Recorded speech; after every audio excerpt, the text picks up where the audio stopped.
Every step taken to make dreams come true in the future is not easy. The long journey that has been taken requires every person to explore knowledge more deeply. The future is always open for every person to discover their true potential. Syarif Hidayatullah State Islamic University has a global reputation and advantages in integrating Islam, Indonesianism, and science. We believe in producing creative, innovative people based on religious information technology and are competitive globally. UIN Syarif Hidayatullah students have great enthusiasm and come from regions in remote areas of Indonesia and parts of the world with various ethnicities, cultures, and religions. Creating national achievements is the first step in building achievements at the international level. UIN Syarif Hidayatullah has collaborated with foreign institutions, ministries and agencies, as well as local governments to enhance the learning process.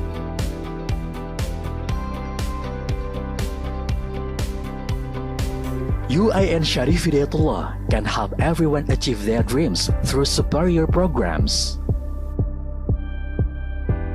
With a qualified curriculum and online learning facilities, UIN Syarif Hidayatullah continues to adapt to implementing digital-based learning processes.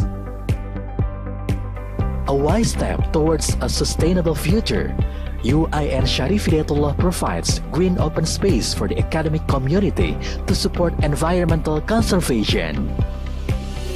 UIN Syarif Hidayatullah has 12 faculties and 1 graduate school committed to Islamic and science studies to strengthen education and profession, improve the quality and quantity of research-based human resources, and strengthen the integration of science and religion. Collaboration between students and the community creates breakthrough that can increase adherence to Islamic and humanitarian values. State Islamic University or UIN Syarif Hidayatullah Jakarta is one of the leading and outstanding Islamic religious universities in Indonesia.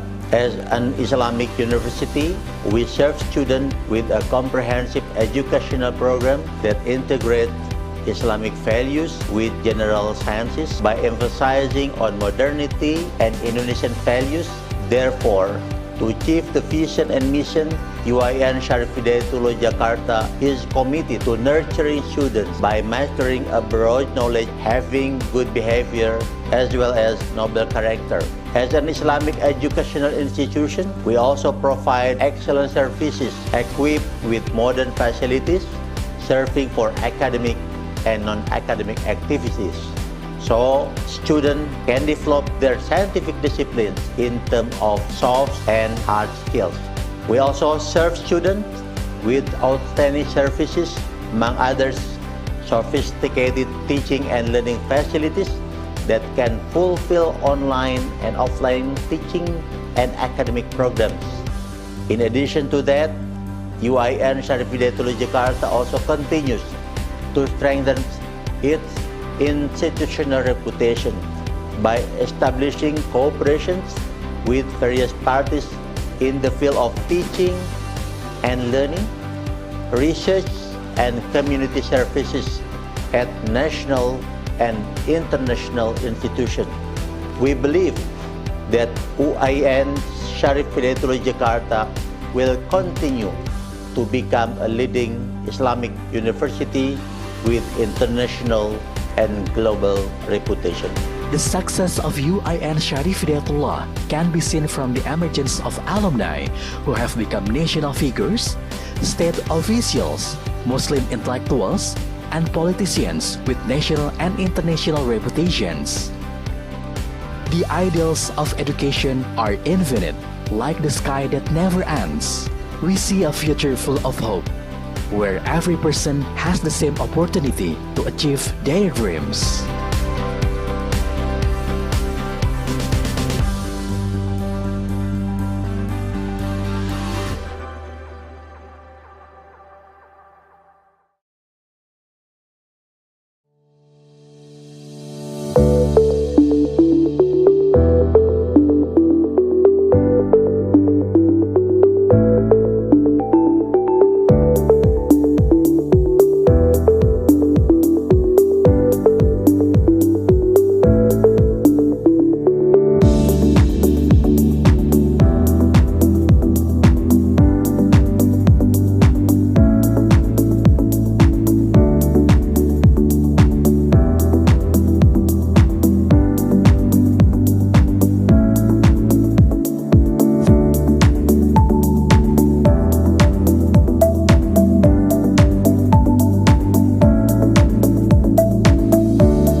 Every step taken to make dreams come true in the future is not easy. The long journey that has been taken requires every person to explore knowledge more deeply. The future is always open for every person to discover their true potential. Syarif Hidayatullah State Islamic University has a global reputation and advantages in integrating Islam, Indonesianism, and science. We believe in producing creative, innovative people based on religious information technology and are competitive globally. UIN Syarif Hidayatullah students have great enthusiasm and come from regions in remote areas of Indonesia and parts of the world with various ethnicities, cultures, and religions. Creating national achievements is the first step in building achievements at the international level.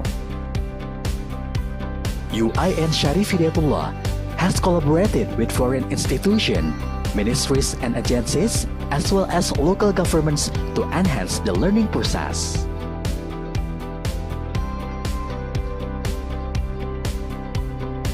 UIN Syarif Hidayatullah can help everyone achieve their dreams through superior programs. With a qualified curriculum and online learning facilities, UIN Syarif Hidayatullah continues to adapt to implementing digital-based learning processes. A wise step towards a sustainable future, UIN Syarif Hidayatullah provides green open space for the academic community to support environmental conservation. UIN Syarif Hidayatullah has 12 faculties and 1 graduate school committed to Islamic and science studies to strengthen education and profession, improve the quality and quantity of research-based human resources, and strengthen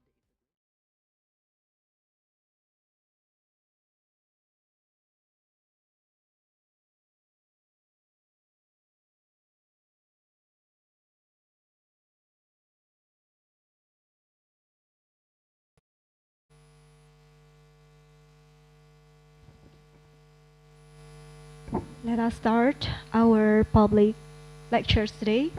Bismillahirrahmanirrahim. Assalamualaikum warahmatullahi wabarakatuh. Alhamdulillahi rabbil alamin.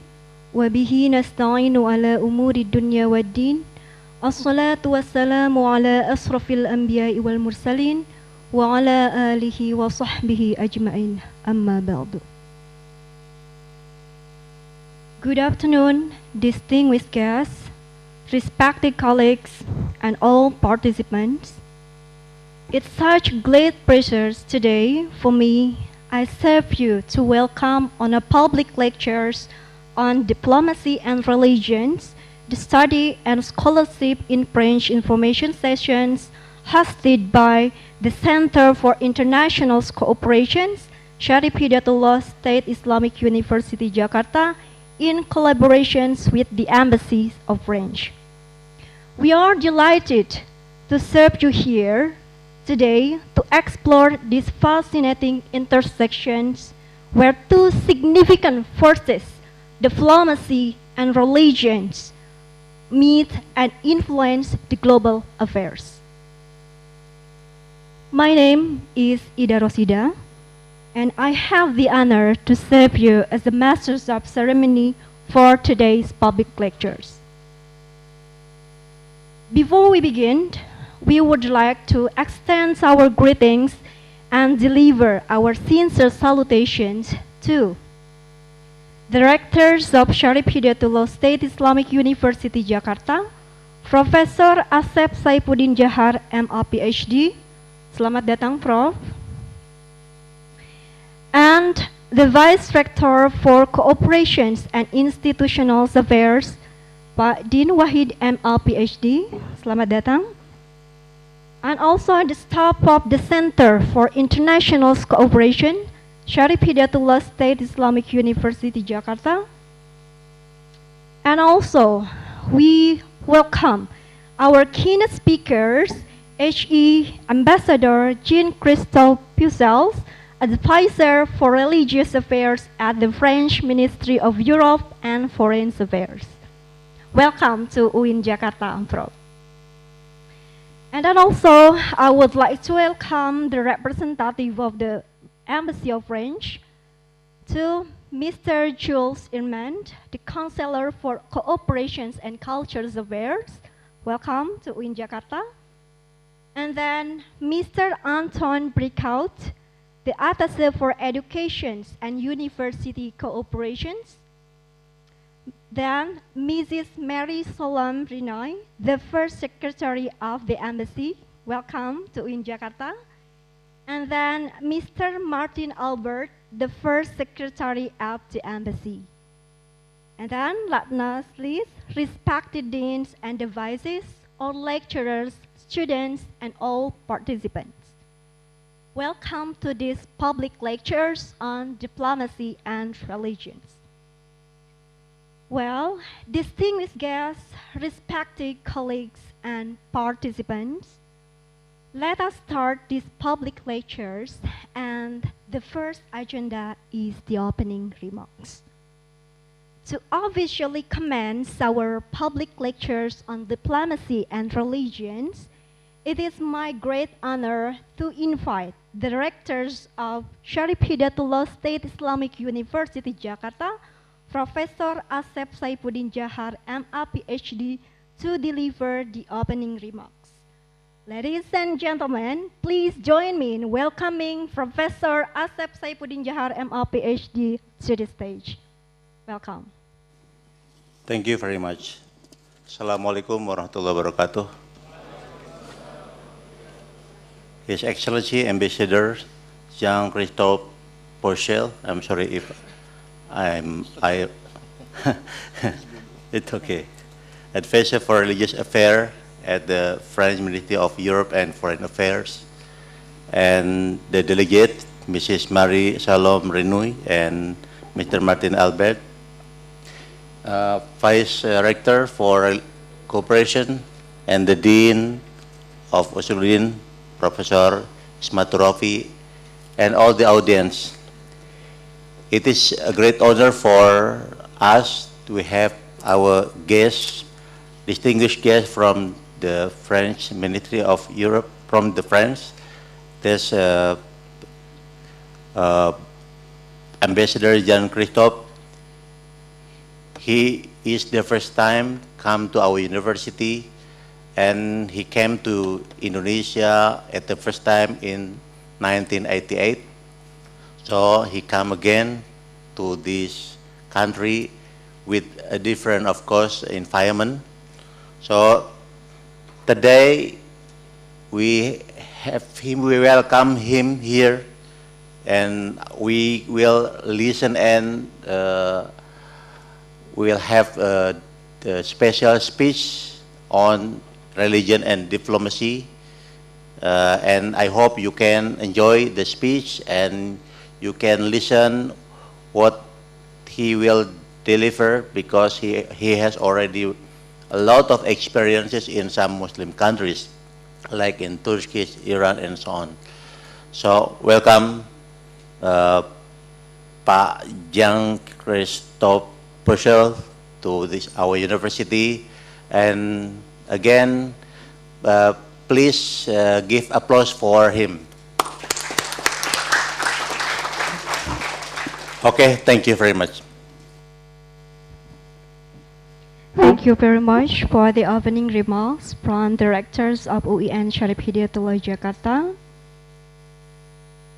At the same time, I would like to please to invite directors of UIN Syarif Hidayatullah Jakarta, Professor Asep Saifuddin Jahar, to come forward to give a token of appreciations to our keynote speaker, the ambassadors of Jean-Christophe Porchel, the advisor for religious affairs at the French Ministry of Europe and Foreign Affairs. Please come forward, the Mr. Ambassador. The centers from international cooperation represented by directors of UIN Syarif Hidayatullah Jakarta have a token of appreciations for his contributions to attend these public lectures in the University of Syarif Hidayatullah State Islamic University, Jakarta. Okay, please give applause. Right, thank you very much to rectors of UIN Syarif Hidayatullah Jakarta, Professor Asep Saifuddin Jahar, and also thanks to Jean Christophe Puzel for having me here. Right, before that, we are going to continue to the photo sessions. We invite all the embassy from the French. Please come forward and we are having photo together. Okay, please.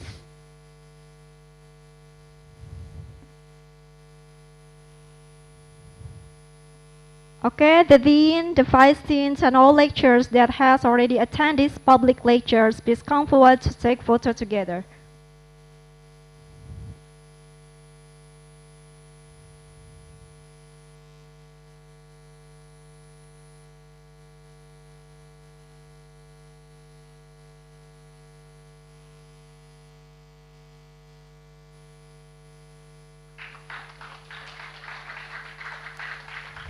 Okay, thank you very much for all that has the photo sessions today.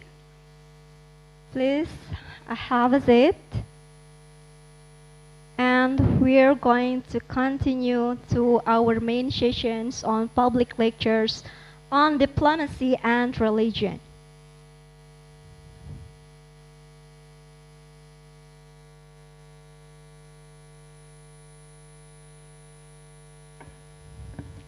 Thank you very much. Terima kasih banyak Pak Rektor sudah menyempatkan hadir untuk membuka public lectures pada hari ini. Thank you very much. Well, ladies and gentlemen, thank you all for being here, particularly for the speaker from the Embassy of France, the representative of the embassy, and all the deans and the vices and all students and lecturers here for being here.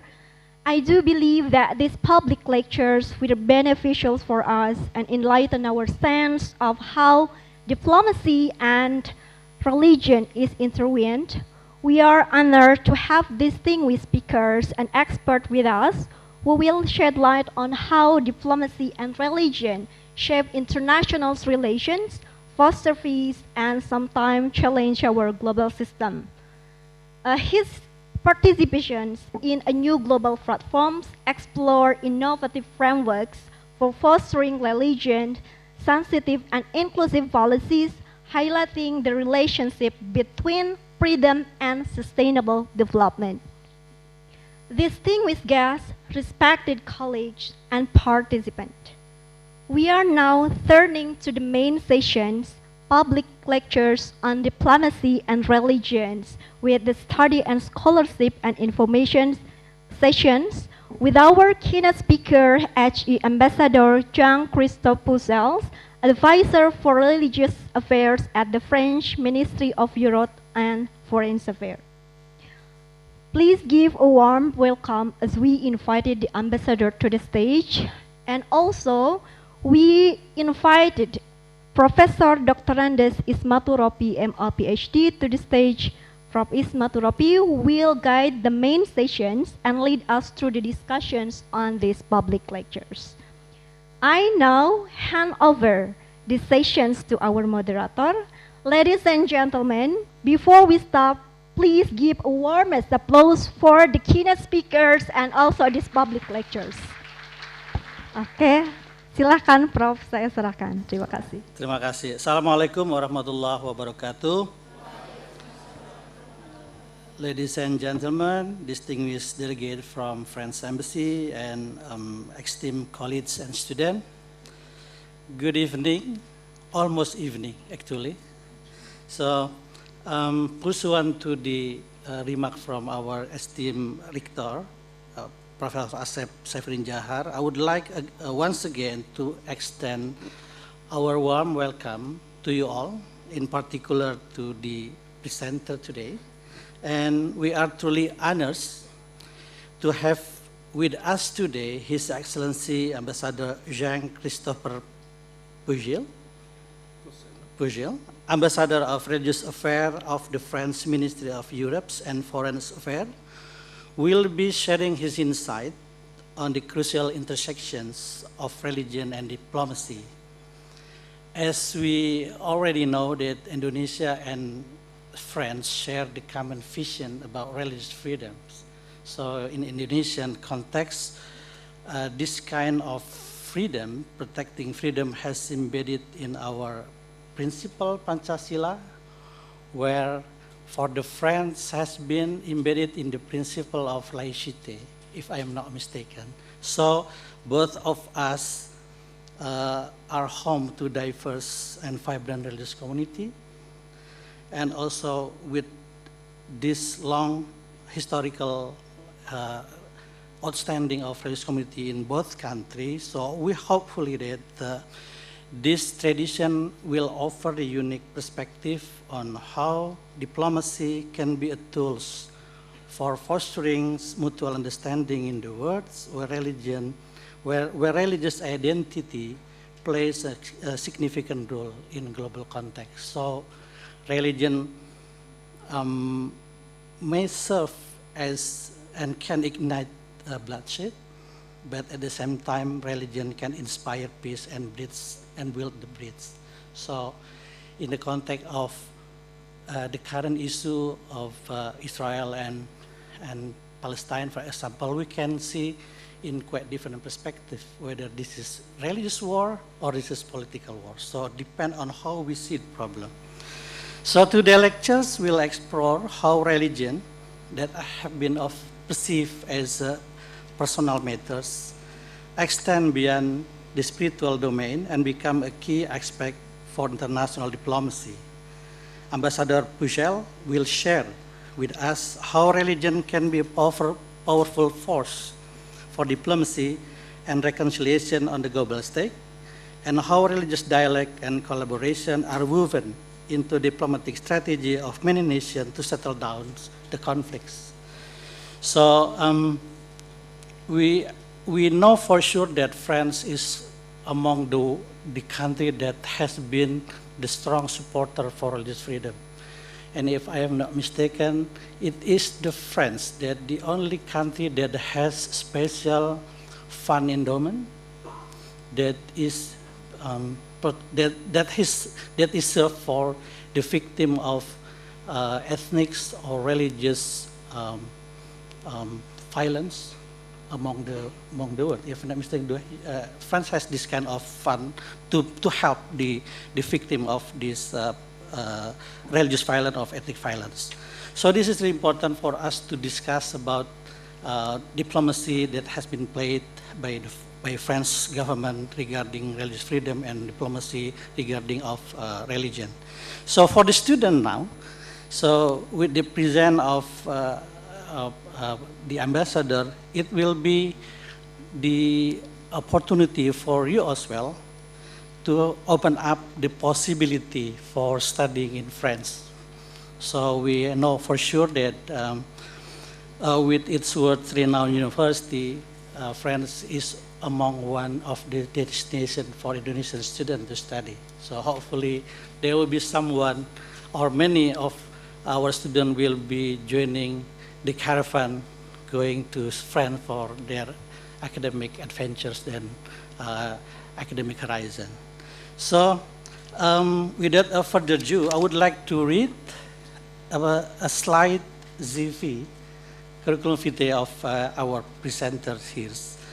Ambassador Jean-Christophe Pujil has served as advisor for religious affairs at the French Minister of Religious Affairs Central Administration since 2015. He has been assigned for various positions, including Deputy Director in North Africa and Middle East, and also once Deputy Consul General in Jerusalem, Istanbul, and once becoming Ambassador to Qatar. Ambassador Pujil holds a degree from National School of Statistics and Economic Administration, the Institute of Political Studies in Paris, and the University of Paris, and he is a Knight of National Order of Merit of France.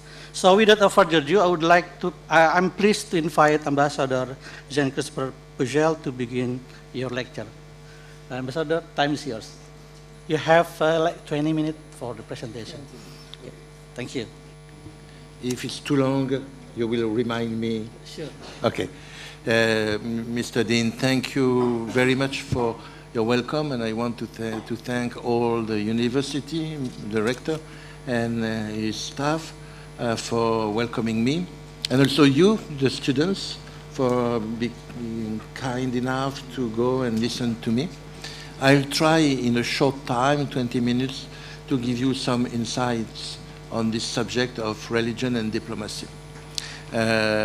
Maybe it can appear like a paradox that France, which is a secular country, which developed the principle of laicity that you mentioned, has somebody in the Ministry of Foreign Affairs to deal with for religious affairs. That's why I would like to begin by giving you some accurate information about the principle of laicity, which is a French form of secularism. We have, if you want to understand it, we have to come back to the history of the French nation. Historically, France is an old Catholic nation. The country was Christianized around the 2nd and 4th century, and the country became a Christian nation, mainly majoritarily a Catholic one. At the same time, the country is the birthplace of what we call in French philosophie des Lumières, Enlightenment philosophy. You heard about somebody like Voltaire, for example, and this philosophy wanted to emancipate and to make individuals free from religion. And we are, today, we are the descendants of these two original roots. And if we forget one of them, we just misunderstand what France is. So you heard about the French Revolution in 1789, which produced the values of liberté, égalité, fraternité, liberty, equality, fraternity. This revolution was made against the king, but the king was supported by the church, so the revolution became also a revolt against the church, and the church being attacked, the church was against the revolution. And then there was a kind of a big misunderstanding, because finally freedom, equality, there are some values which are quite compatible with Christianity and religion. But we had, at the end of the 18th century and beginning of the 20th, a big misunderstanding, and the country was divided between, I would say, two camps, one more traditional, more conservative, loyal to monarchy, and broadly Catholic. And another camp, more modernist, republican, sometimes hostile to religion and to Catholicism. At the beginning of the of the 20th century, we had the First World War, and what happened during the war was that the people from both camps were suffering together on the battlefield, suffering from the same violence, and they discovered each other. And they discovered that finally they had different philosophical or religious options, but they were belonging to the same family, the national community. And the idea came that we had to find a solution to put an end to this fighting. And that's why we passed a law in 1905 to separate the church and the state, and to separate religion and policy. This principle is very central in our political identity.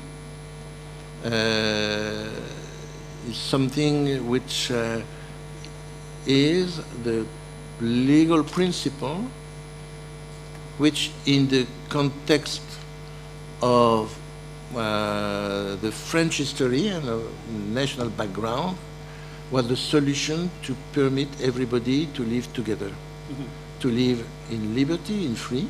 It means that you are free to believe or not to believe. And if you believe, if you have a religion, you are free to practice it. And the state will have no preference. The state will be neutral and will treat equally the believers and the non-believers. Yeah. And that's why the state is not pro-religion, but it's not anti-religion either. And so we hope that, being free and equal, the citizens will be in a position to be able to build a fraternal society, which is a nation. So I want to correct some ideas which are sometimes made, even sometimes in France and frequently abroad. Laïcité is not against religion. Yeah. Laïcité is for freedom and equality. And the state is neutral because it has no preference, but people, citizens, are free according to their own choice and their own belief. Now, if religion is separated from politics, you could be astonished. Why do you have an advisor for religious affairs in the Ministry of Foreign Affairs? It's a paradox. And in fact, it's not, because laïcité, as I described to you, has nothing to do to ignoring religion. It means that it's separated. It does not mean that we ignore religion. And the fact is that religion does exist. You like it or not. Yeah. And you prefer this religion and not that other one. But the fact is that religions do exist, that believers do exist, that non-believers do exist also.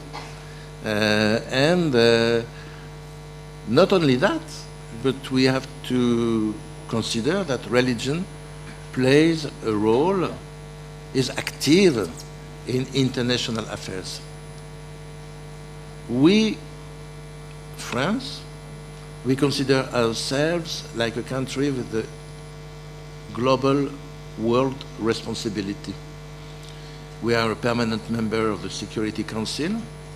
We want to promote our cultural influence, to promote our language, to play a role for peace and development in the world. And so we need to implement a global diplomacy. Global diplomacy means a diplomacy which is interested as much in Indonesia as in Benelux or in Europe, but also a diplomacy which takes care of all aspects of international life. And religion playing a role, we have to deal with religion. That's why we have somebody in the ministry who is in charge of this aspect. I would be reluctant to use the word religious diplomacy. Saudi Arabia has a religious diplomacy. Iran has a religious diplomacy. These countries define themselves as religious countries, which we are not. So if I use the word religious diplomacy, I would be very careful, and I put it into brackets, saying, in a way. We are rather a global diplomacy which includes all aspects of international affairs. And religion is one of them. Yeah. Now, what role does religion play in the world affairs? Sometimes I hear that everything is religious, and you should rely on religion for everything. I'm not convinced.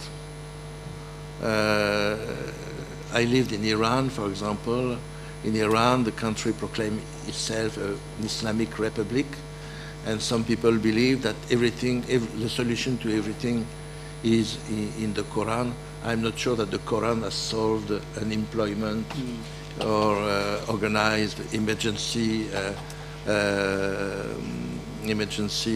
support in case of crisis. On the other hand, some people say you should not admit religion because they cause trouble. And some people say religion should be welcomed in all aspects of international affairs because religion can bring solutions.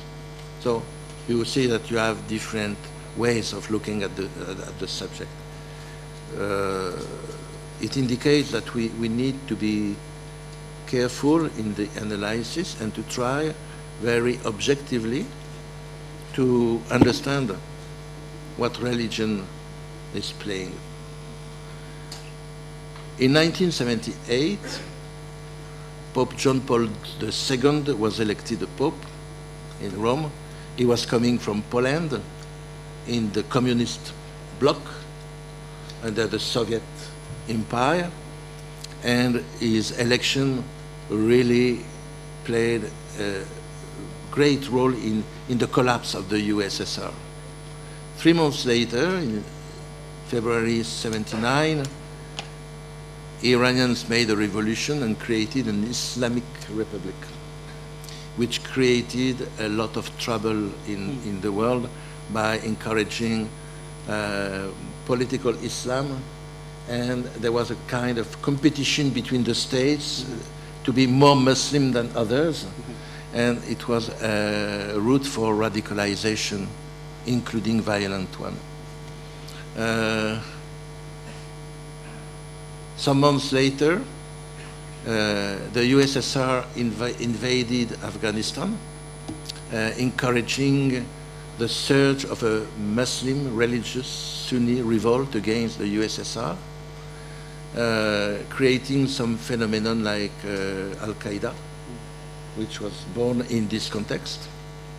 And some months later, President Reagan was elected President of the United States with the support of the evangelical churches. So 4 events in 2 years, which indicate in very different ways strong influence of religion. So clearly, religion is governing international relations. And there I say, oh, be careful, not so quick, not so quick. Religion plays an important role, and the events I mentioned have still consequences today. But I must also invite you to consider things more carefully. Very often, we hear people talking about religious conflicts. We have so many conflicts at that time in the world. Religious conflicts. It's so comfortable. Muslims against Christians, Catholic against Protestants, Sunnis against Shiites. For example, Iran versus Saudi Arabia. It happens that I lived in Saudi Arabia and I lived in Iran. And I'm very convinced that the conflict between them, or the competition between them, has nothing to do with religion. It has to do with the will of each power to be the dominant regional power. Yeah. This is geopolitical. And what happens is that the governments in both sides use religion to mobilize the population in support of their policy. The Iranian government says we are Shiites and the Sunnis are traitors to Islam, and so Saudi Arabia is a traitor to Islam and we have to fight them in the name of religion. But don't forget that Iran became a Shiite country only in the 17th century. Yeah. And Shiism was not created in Iran, but in Iraq. Things are not so simple. And at the same time, the Saudis denounce the Iranians as traitors because they are Shiites. They say they are not good Muslims and we have to mobilize against them. So religion is instrumentalized to nourish conflicts which are not religious. I lived in Palestine for 4 years. I'm very strongly convinced that the Palestinian issue is not a religious one, but a political one. It's a question of politics, of human rights, of respecting international law, respecting United Nations resolutions, support by foreign countries, etc. It's not a religious one, a religious question, but it's clear that because it's what we call the Holy Land, because it's Jerusalem, it's very easy to introduce religion in it. And just let's imagine that one day, hopefully, finally, after so many suffering, Israelis and Palestinians reach an agreement. Imagine that they reach a fair and honest agreement, preserving the rights of both sides. What will happen? The UN Security Council will bless the agreement, will support it, and then difficult things will begin, which will be the implementation of the agreement. And on both sides, you will have religious people who will say it's a treason because this land is a Muslim land and we cannot give it to the Jews, even a part of it. And some Jewish religious leaders will say this land has been given to the Jews by God. We cannot give it up. And others on both sides, religious leaders, will say, look, human life is a gift from God. And this is what we have to preserve as a priority. And you will have religious leaders on both sides who will engage in supporting the peace process. And our responsibility as a member of the international community will be to support them and to prevent the others to spoil the opportunity of a peace. So what I mean is that it would be, I believe, it would be a mistake not to take into account the religious dimension of international relations. Because we would miss a key of explanation and a key of action. But it would be a mistake to believe that everything is religious. I often say,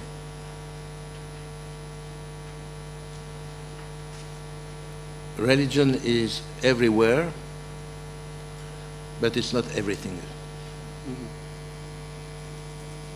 And you need, from a diplomatic point of view, you need a very subtle, objective, serious, fair, honest analysis to understand what is religious, what is political, what is economic, what is ethnic difficulties. And preferably, when there is a conflict, let's try not to put God into it.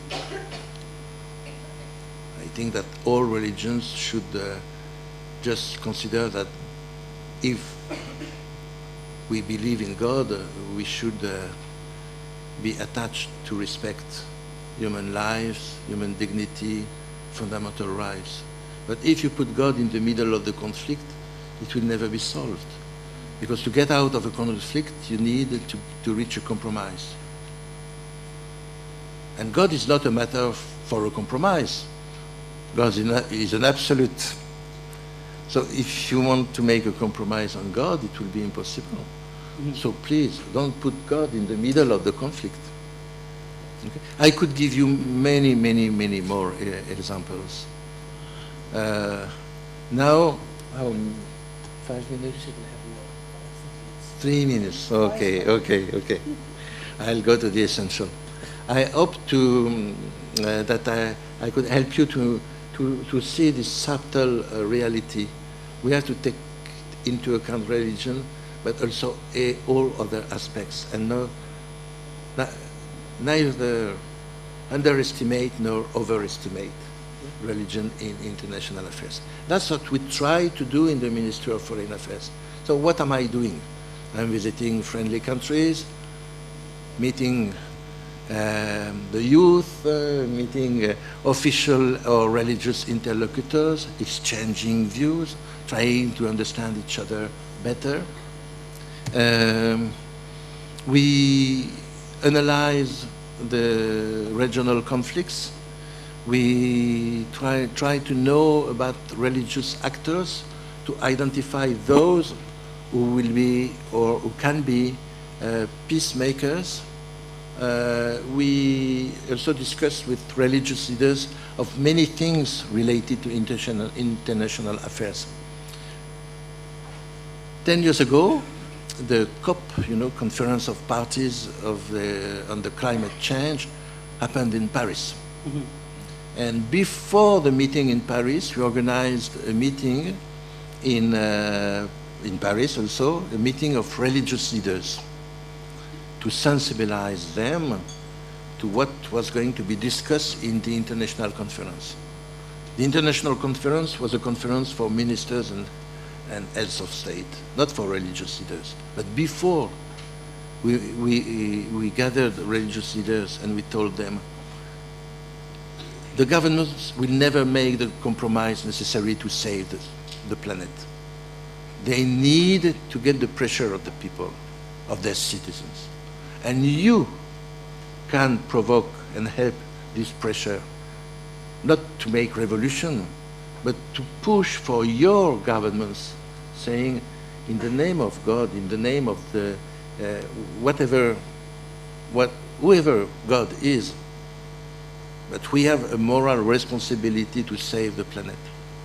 And what happened is that in Christian churches in the Islamic world, there was a meeting in Istanbul with many high-ranking scholars from Islam, published a declaration about the climate change. And this was very helpful for finding a solution in the Paris conference.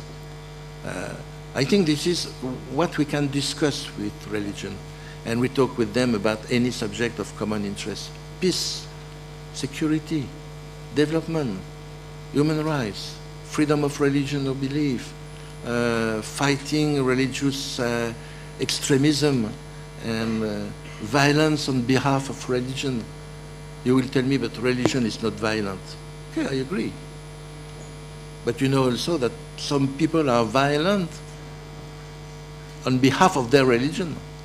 And this is a problem. And we, the states, we have to fight this by our means.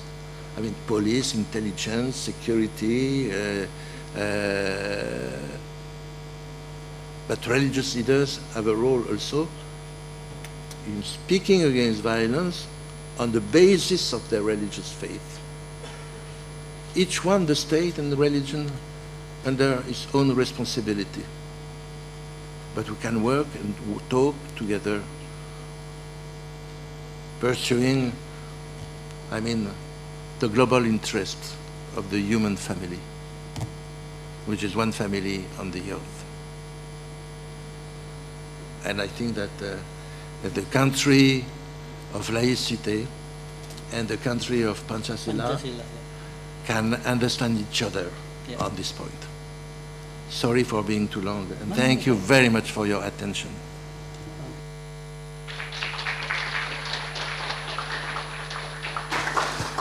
Thank you very much, Ambassador Michel, for your illuminating presentation. So there is one single passage that I enjoy so much when you said, religion is everywhere, but religion is not everything. I think that's really good point that we can make from this presentation. You can use the phrase. Yes, we can use this phrase. Okay, before we we open the floor for discussion, maybe I would like to highlight a bit because it's very hard for us to discuss the most important topics now, diplomacy and religion, only in 20 minutes. Very hard, but you did it very good. I enjoy it. So I cannot summarize because too many important things that we have to highlight. In the first presentation, Ambassador Bushell discussed about the historical context of laïcité within the French cultures, political and sociological environment of France at that time. So it should be seen as well in the context. And then the ambassador talked about mostly about the role of religion in that what the roles of religion can play in world affair. Then this should be seen in different ways, in various perspectives. So it is impossible for us to see the problem of religion and state and religions and other problem only in one perspective. So it should be put in the very context and should be seen in different perspectives as well. So I don't want to conclude for that one, but I would like to open the discussion. Hopefully we have 4 people to discuss. You can ask in Indonesia. We can translate your question. So from this side, 1, 2. Is there anybody from this side? We encourage the female to ask, and the scholarship available for you. Okay. Who else would ask? We have already 2. We need another 2 or 1 or 2 from this side, from the right wing. Some ladies. Ladies. Okay. Oh, you are not a lady, but yeah, okay, that's fine. Okay, that's fine. Is there any female students asking the question? Okay, later. We will open the another stage. Okay. You, the first one, the second, and the third one. Please don't forget to mention your name and be precise in question. Okay. Shall we take all the questions together or one by one? I think that's good. We will take all the questions Together. Yeah, together. Okay, please.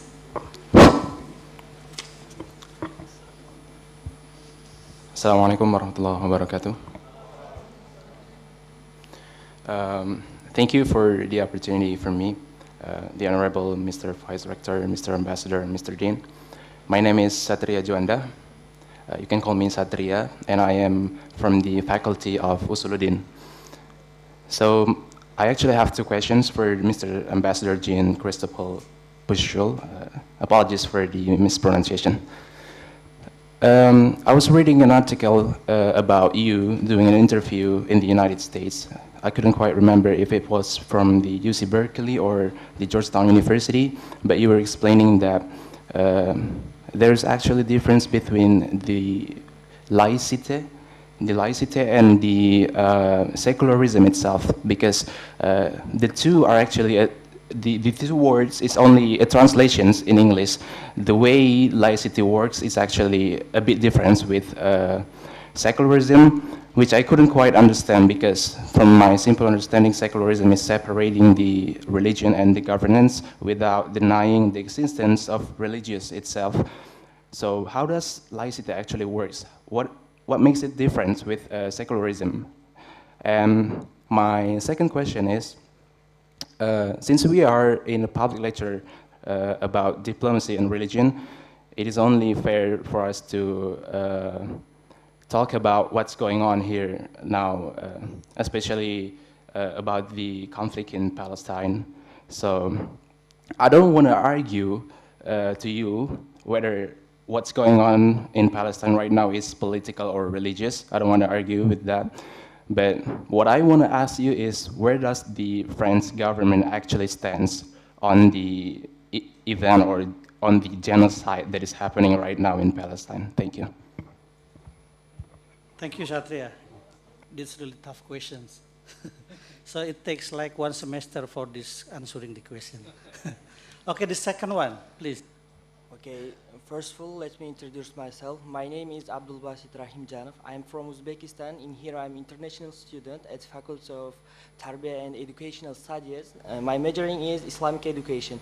That's why my question is most related with Islamic education in French. And first of all, my main question is, how does the French government trade in Muslims, because this is the main thing for Muslims. And my second question is, what are the opportunities for Islamic education in French?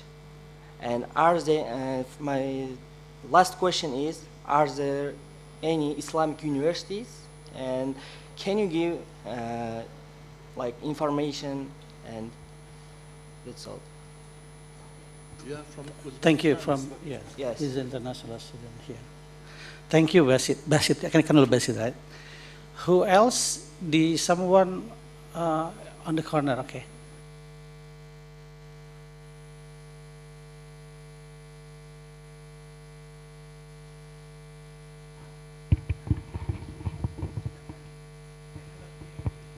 Yes, please wait a second. Baik, sebelumnya terima kasih atas pemaparan diskusinya pada siang hari menuju sore ini mengenai diplomasi dan agama ya. Yang kita tahu keduanya. Namanya juga nama. Oh, nama saya Muhammad Mirza, saya dari Fakultas Usuluddin, jurusan Tafsir semester 5. Baik, langsung saja kepada pertanyaan. Diplomasi dan agama merupakan aspek yang tidak dapat dipisahkan ketika kita, di mana para mahasiswa ingin menciptakan kedamaian dalam beragama di tengah perbedaan agama itu sendiri, perbedaan agama, suku dan bangsa. Jadi pertanyaannya, apakah kita sebagai umat Muslim harus bertoleransi untuk menurunkan spirit keagamaan atau spirit kesetiaan kita kepada agama Islam dalam berdiplomasi ya kepada orang-orang yang berbeda agama dengan kita. Itu sih pertanyaannya.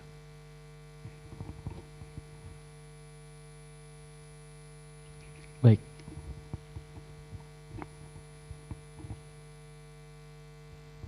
Bisa ini lagi nggak? Saya kurang menangkap bagaimana orang Muslim menurunkan. Iya, ketika hendak ingin berdiplomasi dengan orang yang berbeda agamanya, itu harus sedikit bertoleransi, mengurangi spirit spirit keagamaan kita, yang mana memang kadang dalam ajaran Islam itu orientasinya itu kan berbeda dengan agama-agama lainnya gitu.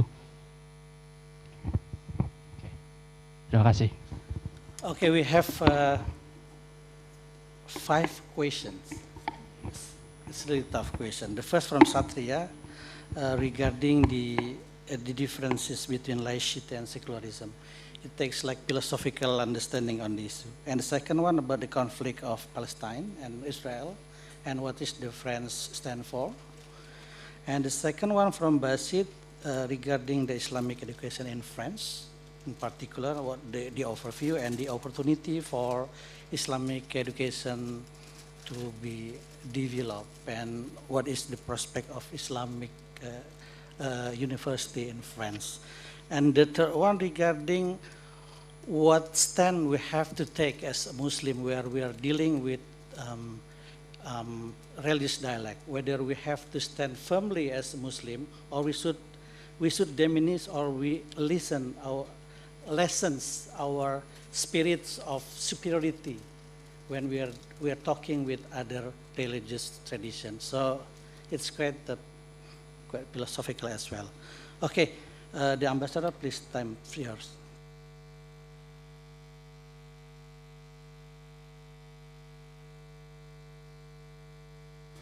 Thank you very much, and thank you to all of you. I'll try to, maybe not to answer, but to bring some elements of answer, because each question would deserve a long discussion and maybe books, entire books. So let's begin by laïcité and secularism. When we translate laïcité in English, we say secularism, because we don't have any other word. Now, personally, when I give a conference like today in English, I usually say, because of that, I shall use the French word laïcité. That's, by the way, that's what we did from the beginning of our meeting. I would make two remarks to answer partially to your question. First, in French, we have a clear distinction between laïcité and secularization. And secularism sounds like secularization. Okay? Laïcité is a legal principle written in law which applies to the state. I am a civil servant. I am laïc. It's my duty. Because the state is neutral and I act and speak on behalf of the state, and so I have to be neutral. Somebody who goes to a French embassy or a French consulate to get a visa should not have the impression that he is well received at the application desk or not well received at the application desk because he is Muslim and probably the desk officer was Christian. Okay? This is the neutrality of the state. Now, secularization is not a legal but a sociological concept which applies to the society. It's different. And you can have, like in France, a country where the state is laïc and the society is secularized. I mean, if you go to France, maybe you will be surprised by the fact that the people don't speak so much about religion. And it's not forbidden, but it's not in our culture. When I meet somebody, my first question is not, what is your religion? Okay? It may come in the conversation, but it wouldn't be, it's not a question. If you ask me about the religion of my deputy, I voted 2 months ago for a deputy, I don't know. Yeah. I don't know, and I don't care, okay? This is not legal, it's a state of mind, okay? Now you can have countries where the state is laïc and the society religious. In the US, you have a separation between the state and the churches. It's in the Constitution. But the society is much more religious than in France. And surprisingly, you can have a state where the state is not laïc at all, very religious, and the society is secularized. I was surprised when living in Iran to say that there was nobody in the mosques. The society was very much secularized compared to the religious engagement of the government. Now, when you compare France and the US, in France, the government pays the salaries of the teachers of the Catholic schools, provided that these schools have an agreement with the state and they implement the curriculum decided by the Ministry of Education. It would be impossible in the US. Never a federal or state authority would pay for the salaries of a Catholic school. But at the same time, on the US dollars banknotes, it's written, in trust with God. In God we trust, which is unthinkable in France. Which means that the solutions decided by each country depend very much on their background, okay? And to conclude with laïcité, I would like to stress that the principle of laïcité and neutrality of the state does not mean that there is no cooperation between the state and religious organizations, including in the fact that in some conditions, the state will provide religious services. I am the government. If you are in prison, it means that you will be in prison by a decision of the authority of the state. So normally, if you want to go to the mosque or to the church, it's your own business, you decide as you like. But you are in prison. You cannot go because of a state's decision. So the state brings to you some religious services in the prison. So it means that when you consider a situation, you have to consider all the aspects.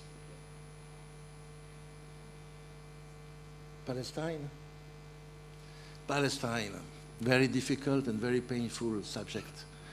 As I told you, I lived for 4 years in Palestine, and I suffer very much every day when listening to the news.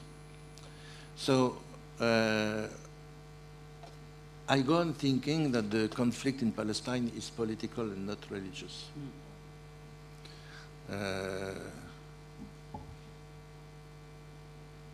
And I go on thinking that any solution should be political and not religious. The fact is that on the Palestinian side, you have Muslims and Christians. It's not Muslims against Jews, even though the majority of Palestinians are Muslims and the majority of Israelis are Jews. And I go on thinking that if we are close to a solution one day, religious leaders will have a responsibility to support and do everything they can do to make this opportunity of peace possible. Now, for the time being, I've been asked about the French position.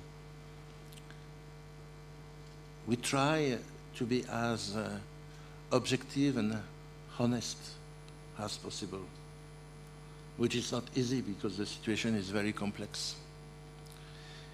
And we must admit that there is a lot of suffering on both sides.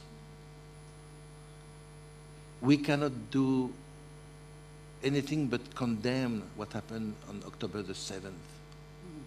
It was a terrorist action. It was a terrorist attack, and many civilians died and suffered from it without any positive aspect, even for the Palestinians.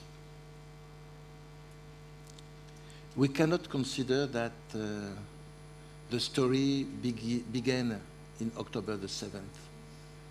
The region is paying for years and decades of antagonism, of violence, violations of human rights, and we have to consider it globally. Now, the French position is to try to influence in the good direction, which means first, now in the present situation, we condemned the terrorist attack of October the 7th. We condemn the excessive use of force by the Israeli forces. We have 3 priorities. The first one is to reach a ceasefire. We must stop this horrible violence. We cannot do alone by ourselves. So we have to mobilize the international community as a whole. I think that France can play a role, but it's like religion. We are not everything. We can play a role, but we are not the only actor.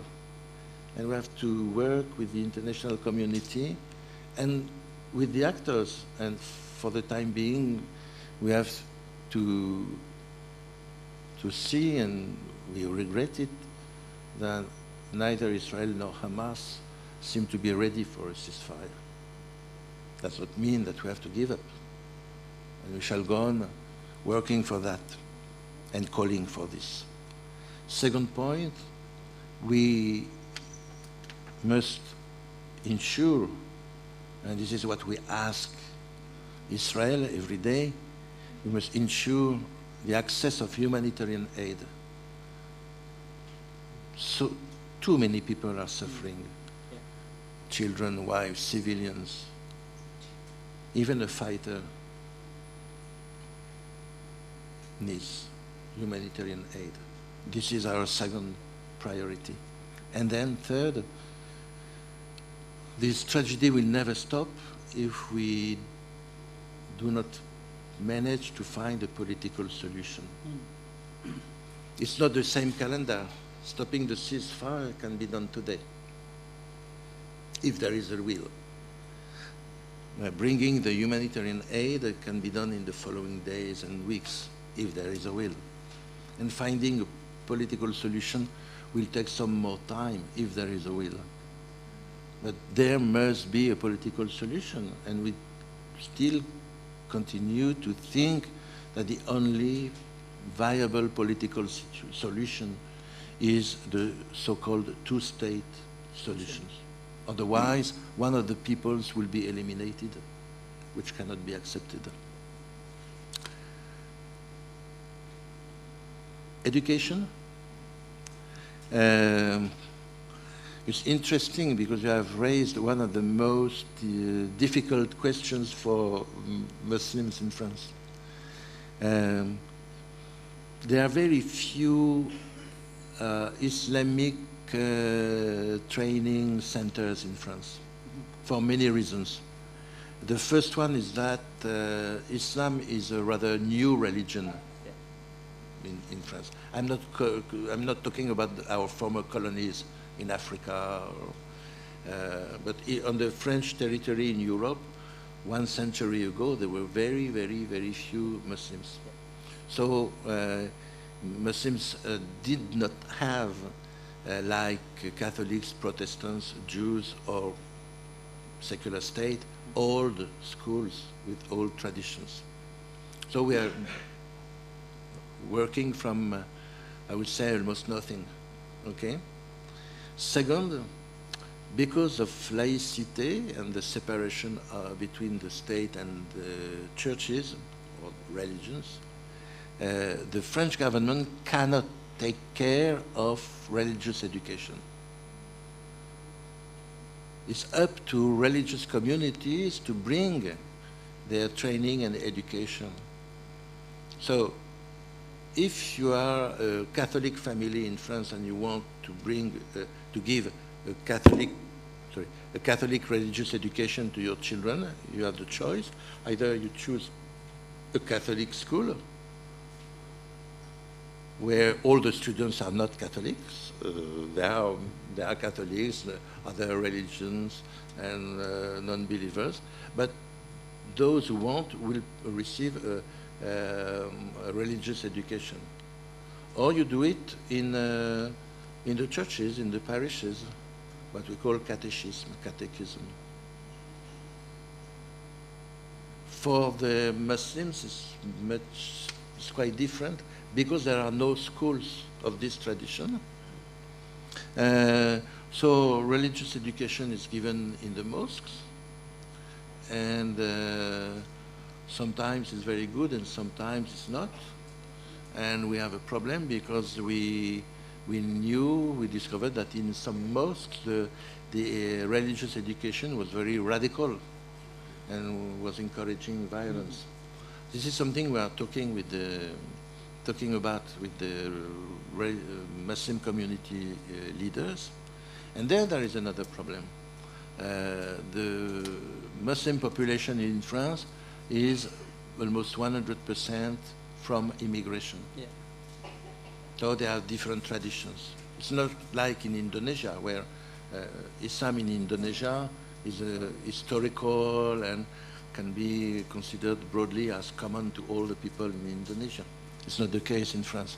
They have not only different schools, the majority is from the Maliki school, but the population from Turkey is Hanafi, and we have also some Shiites from Lebanon or other places. When they are from Iran, they don't want any religious education because they are usually in France because they didn't want to stay under the Islamic government in Iran. So there is a big variety. And also, we must say that even if there is no religious difference, there are very big divisions inside the community. 60% of Muslims in France are coming from Algeria or Morocco. And you know that the relations between those two countries are very bad. So when a mosque is managed by a Moroccan imam, Algerians would not go to the mosque. And so it's the same for Islamic training. So there are some projects very interesting on the paper for establishing higher Islamic education institutions or private Islamic university. But I say that they are very good on the paper because they are still on the paper. Okay. The last question. Last question, what was it about? About the attitudes. The attitude. First of all, I don't want to answer this question because I have no legitimacy to tell you how to behave. I'm not your ustad. Nevertheless, I'm going to give you some advice. I think that we all met, I'm sure in your society, and it happens in France, we all met some people who behave like they were superior and they look down at you, and in fact you don't like it. Yeah. It's humiliating, it's aggressive, and it's very much contrary, I believe, to the message that I think we all share, which is a message of living together in mutual respect. This morning, in the Ministry of Religious Affairs, my interlocutors showed us two pictures taken during the Pope's visit, just 2 or 3 weeks ago. Yeah. One is a picture of, I understand that he is a new Minister of Religious Affairs, a very new one, who kisses the Pope's head. And become minister. And maybe because he kissed the Pope, he became a minister, I don't know. But the fact is, and the picture is very, very nice, because we can see the gesture, which is an humble gesture towards the Pope. And as the Pope, as you know, is in a wheelchair, the chair, the ustaz, was above him, but he bends to him. And this picture, I think, is very nice. And the second one is the Pope. The Pope cannot kiss his head because the poor Pope is in the wheelchair. He cannot stand up. So he takes the hand of the future minister and puts the hand on his heart. Beautiful, beautiful. There is a lot of mutual respect between them. One is Muslim, the other one is Christian. They know that they do not believe exactly the same way, but they are able to identify what they share and to profess an humble mutual respect. Yeah. It's an advice that I sometimes give to my fellow citizens, Muslim in France.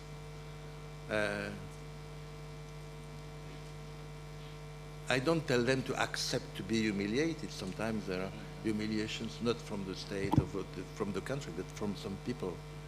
But I tell them, don't be provocative also. I remember in the Paris metro one day, a couple entered the coach. It was a time, a peak hour.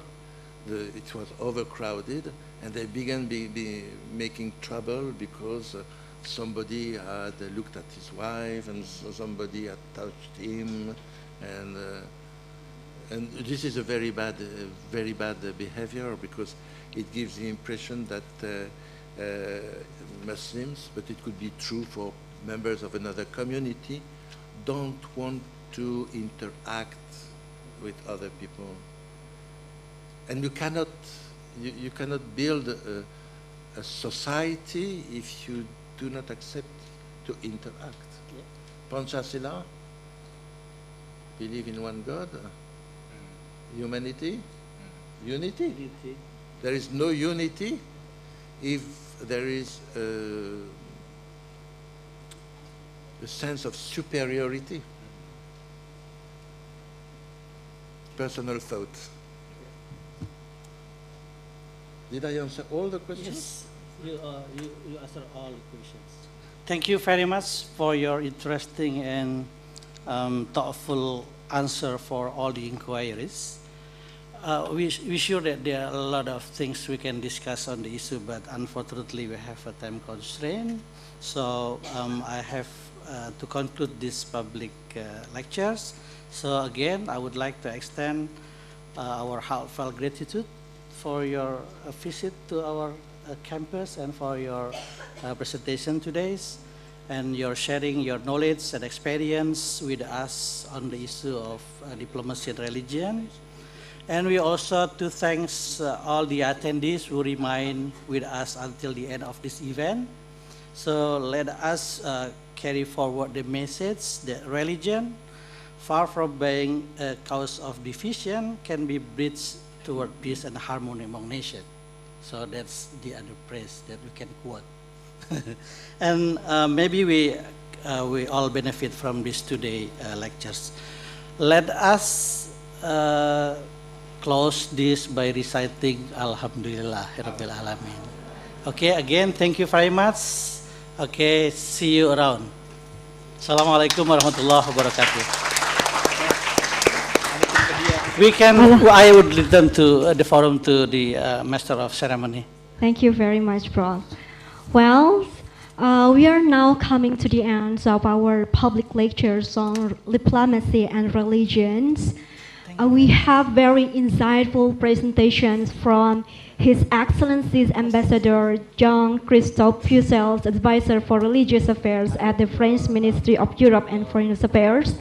I would also thanks to Professor Dr. Andes Ismatul Rapi, M.Pd, the moderator for our sessions that lead the main discussions of the sessions, and also thanks to the Vice Rector for Cooperations and Institutional Affairs, Dean Wahid M.Pd, for having me here to be with us, and also thanks to distinguished guests from the French Embassy for your coming here and then sharing with us the thoughtfuls.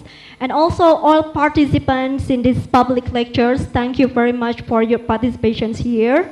But before that, I would like to give short information that after the sessions, after we close our sessions, we have photo together.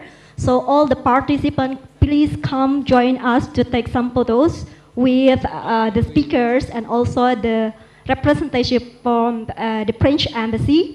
Finally, me as a moderator, and also thanks to the committee that officially organizing these public lectures.